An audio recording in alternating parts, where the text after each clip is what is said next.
warahmatullahi wabarakatuh. Selamat pagi anak-anak. Salam sejahtera untuk kita semua.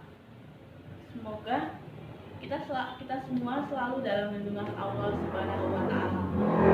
Sebelum kita memulai pembelajaran pada pagi hari ini, alangkah baiknya kita berdoa terlebih dahulu. Berdoa menurut agama dan keyakinan masing-masing. Berdoa dimulai. Selesai. Wah, hari ini semua kursi terisi penuh ya.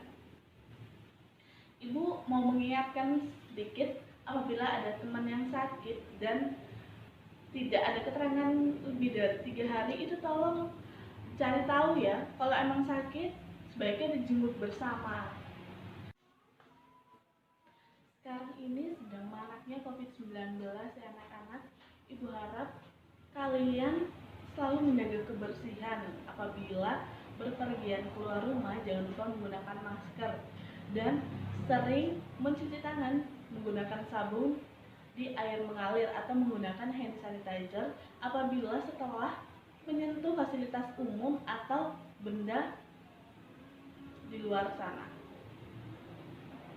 Banyak sekali dampak yang kita rasakan dari COVID-19 ini ya. Maka dari itu penting bagi kita untuk menjaga kebersihan dan sering mencuci tangan ya anak-anak, agar kita terhindar dari virus ini. Sebelum kita memulai pelajaran pada pagi hari ini, Ibu akan memberitahu materi yang akan kita pelajari, yaitu tentang cerita rakyat. Ada yang sudah tahu apa itu cerita rakyat? Nah, sebelum Ibu menjelaskan apa itu cerita rakyat, Ibu akan memaparkan tujuan pembelajaran pada hari ini apa saja. Yang pertama, diharapkan siswa mampu menguraikan nilai-nilai cerita rakyat dan cerita pendek. Yang kedua, diharapkan siswa mampu menguraikan persamaan dan perbedaan kebahasaan cerita rakyat dan cerita pendek. Ibu akan menjelaskan sedikit mengenai cerita rakyat.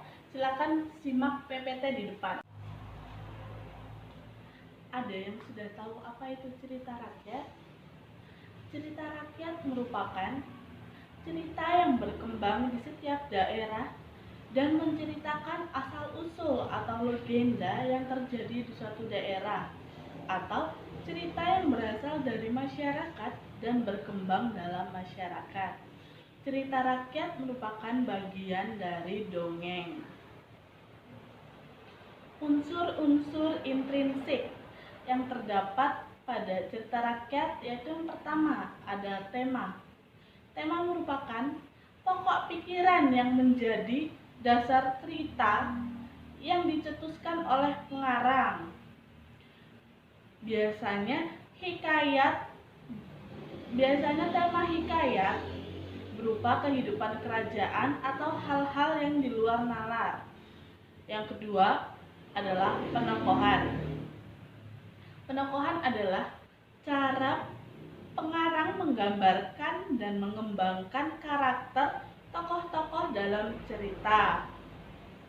Yang ketiga ada alur. Alur merupakan rangkaian peristiwa yang memiliki hubungan sebab akibat sehingga menjadi satu kesatuan yang padu, bulat, dan utuh. Yang selanjutnya adalah latar. Latar merupakan tempat, hubungan waktu, dan suasana tempat terjadinya suatu peristiwa secara konkret dan jelas.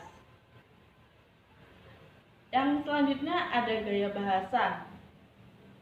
Gaya bahasa merupakan ciri khas penyusunan dan penyampaian dalam bentuk tulisan dan lisan. Ruang lingkup dalam tulisan meliputi penggunaan kalimat, pemilihan diksi, dan penggunaan majas. Sudut pandang. Sudut pandang adalah cara pengarang menempatkan dirinya dalam bercerita. Yang terakhir ada amanat. Amanat merupakan pesan yang ingin disampaikan disampaikan oleh pengarang kepada pembaca. Nilai-nilai yang terkandung dalam karya sastra yang pertama ada nilai religius atau keagamaan, yang kedua nilai sosial, yang ketiga nilai budaya, yang keempat nilai etika, yang kelima nilai pendidikan, yang keenam nilai estetika, yang ketujuh nilai politis, yang kedelapan nilai kemanusiaan. Ciri kebahasaan cerita rakyat. Yang pertama ada paralisme. Paralisme biasanya berupa kalimat-kalimat perulangan yang bertujuan untuk mensejajarkan makna dan gagasan yang ingin diutarakan oleh penutur. Yang kedua, repetisi, yaitu mengulang beberapa kata atau perkataan yang sudah disebutkan untuk memberi perhatian yang besar terhadap apa yang ingin diulang. Metafora merupakan bercerita dengan memberikan perbandingan hal lain yang memiliki sifat yang sama. Ciri kebahasaan cerita pendek, gaya bahasa biasa menggunakan gaya bahasa perbandingan, yaitu metafora, personifikasi, alegori, dan lain-lain. Yang kedua, menggunakan gaya bahasa pertentangan, yaitu biasanya ada hiperbola, litotes, ironi, satire, dan lain-lain. Yang ketiga, menggunakan gaya bahasa pertautan yang biasanya metominis, sinekdok, alusi, dan lain-lain. Yang keempat, menggunakan gaya bahasa perulangan yang biasanya aliterasi, asonansi, antanaklasis, dan lain-lain. Ada yang ingin bertanya atau kurang jelas?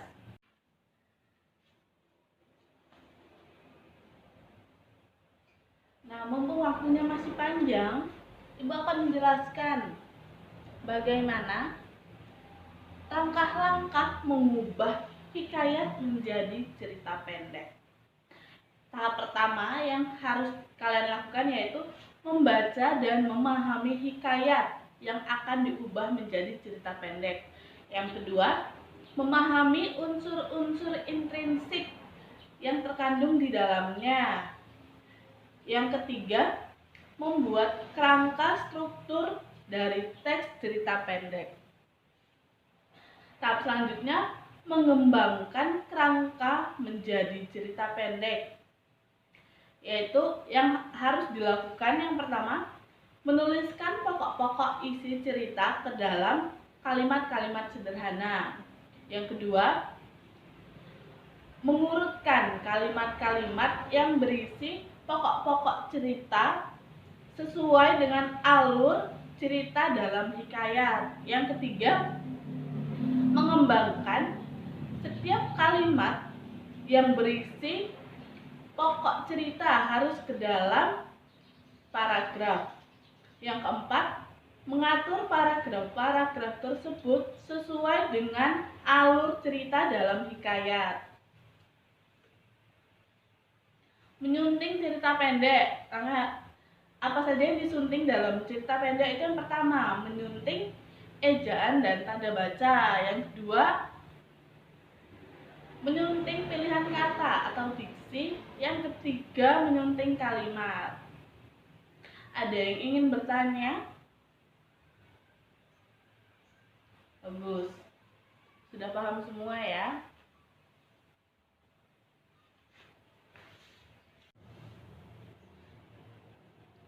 Baik anak-anak, karena siswanya di sini ada 30 anak, 30 siswa, Ibu ingin membaginya menjadi 6 kelompok. Sebelumnya, Ibu akan menunjuk ketua kelompok. Yang pertama, kelompok 1 ada Rian, yang kedua ada Deana, yang ketiga ada Rudi, yang keempat ada Nita, yang kelima ada Hanung, yang keenam ada Siwi. Nah, bagi teman-teman yang lain yang tidak disebutkan namanya tadi, kalian berhitung 1 sampai 6. Dimulai dari sebelah kiri. Nanti apabila yang berhitung mendapat angka 1 akan ikut kelompok dari Rian. Yang mendapat angka 2 mengikuti kelompok Diana. Yang mendapat angka 3 mengikuti kelompok Rudi. Yang dapat nomor 4 itu mengikuti kelompok Nita. Yang dapat nomor 5 itu mengikuti kelompok Hanung. Dan dapat nomor 6 itu mengikuti kelompok Siwi. Tugasnya adalah kalian mencermati isi dan nilai yang terkandung dalam hikayat dan cerpen yang ada di buku halaman 45. Lalu kalian diskusikan perbedaan dan persamaan antara hikayat dan cerpen. Nanti setelah didiskusikan, kalian per kelompok maju ke depan memaparkan hasil diskusi kalian. Nanti Ibu acak yang majunya mulai dari kelompok berapa. Baik, ada yang ditanyakan atau kurang jelas? Kalau sudah jelas, mulai mengerjakan tugasnya. Baik anak-anak, semua kelompok sudah maju mempresentasikan hasil kerjaannya ke depan ya. Setelah Ibu lihat, semua itu bagus-bagus sudah memahami materi yang Ibu berikan hari ini.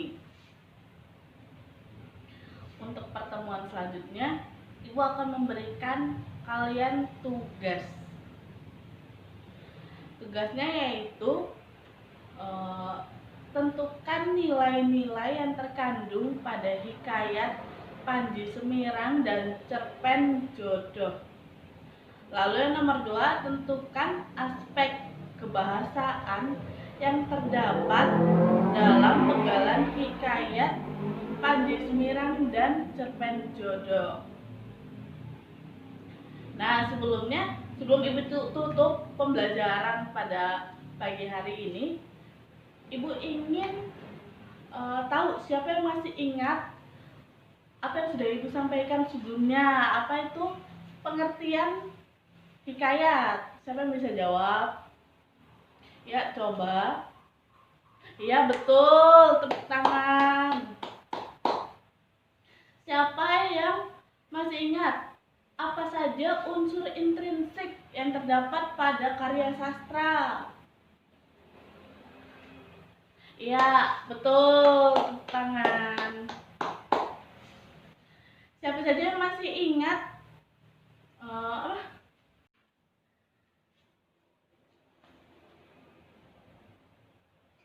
Nah, mumpung waktunya masih panjang, Ibu akan menjelaskan bagaimana langkah-langkah mengubah hikayat menjadi cerita pendek. Tahap pertama yang harus kalian lakukan yaitu membaca dan memahami hikayat yang akan diubah menjadi cerita pendek. Yang kedua, memahami unsur-unsur intrinsik yang terkandung di dalamnya. Yang ketiga, membuat kerangka struktur dari teks cerita pendek.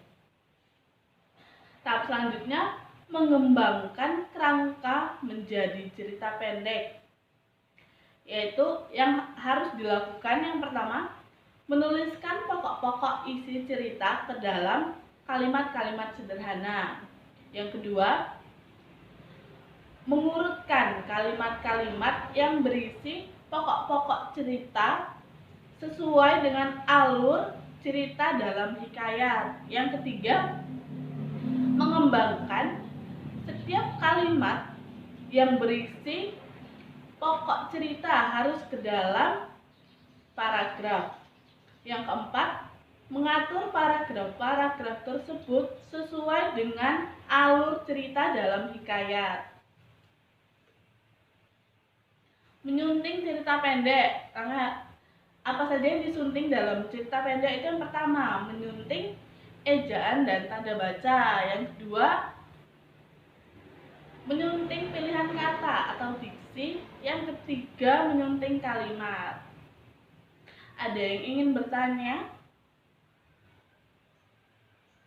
Bagus. Sudah paham semua ya? Jika semua sudah paham, Ibu akan memberikan kalian tugas, yaitu nomor 1, buatlah kerangka cerita pendek dari isi-isi dan nilai-nilai hikayat yang berjudul Hikayat Bayang Budiman. Yang kedua, tulislah cerita pendek berdasarkan cerita rakyat atau hikayat Bayang Budiman dengan memerhatikan isi dan nilai-nilai. Nah, jika kan sudah mengerjakan, Ibu akan menilai berdasarkan kelengkapan aspek formal cerpen. Yang kedua, kelengkapan unsur intrinsik dan ekstrinsik. Terus yang ketiga, keterpaduan unsur atau struktur cerpen. Yang keempat, kesesuaian penggunaan bahasa cerpen. Baik anak-anak, apa sudah paham semua atau ada yang ingin ditanyakan lagi? Kalau sudah paham semua, Ibu akan menutup pelajaran pada pagi hari ini. Jangan lupa tugas-tugasnya dikerjakan semua ya anak-anak. Juga pelajaran untuk materi selanjutnya, pertemuan selanjutnya itu dipelajari ya. Baik, Ibu tutup pertemuan pada pagi hari ini. Wassalamualaikum warahmatullahi wabarakatuh.